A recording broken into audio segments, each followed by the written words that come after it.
નમસ્કાર મિત્રો, હાલ એક મોટી દુઃખદ ખબર આવી રહી છે.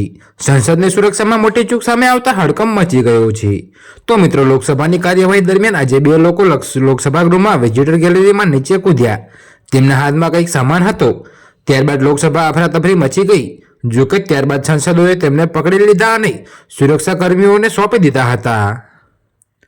જી હા મિત્રો, તો લોકસભાની કાર્યવાહી હાલ સ્થગિત કરાઈ છે. અત્રે જણાવવાનું કે આજે સંસદ પર થયેલા આતંકી હુમલા વર્ષી છે. એવું કહેવાય છે કે જે બે વ્યક્તિ કાર્યવાહી દરમિયાન કૂદ્યા તેમાંથી એકનું નામ સાગર છે, તો બંને સાંસદોના નામ પર લોકસભા વિઝિટર પાસ પર આવ્યા હતા. તો મિત્રો, તમને જણાવી દઈએ કે કોંગ્રેસના સાંસદ અધીર રંજન ચૌધરીએ કહ્યું કે બે દર્શકો ગેલેરીમાંથી કૂદ્યા અને તેમના દ્વારા કંઈક ફેંકવામાં આવ્યું જેમાંથી ગેસ નીકળતો હતો. તો આ લોકોને સાંસદોએ પકડી લીધા હતા. સુરક્ષાકર્મીઓએ તેમને બહાર કાઢ્યા. જોકે સદન બપોરે 2 વાગ્યા સુધી સ્થગિત કરાયું. તો આ નિશ્ચિત રીતે સુરક્ષા ચૂક છે.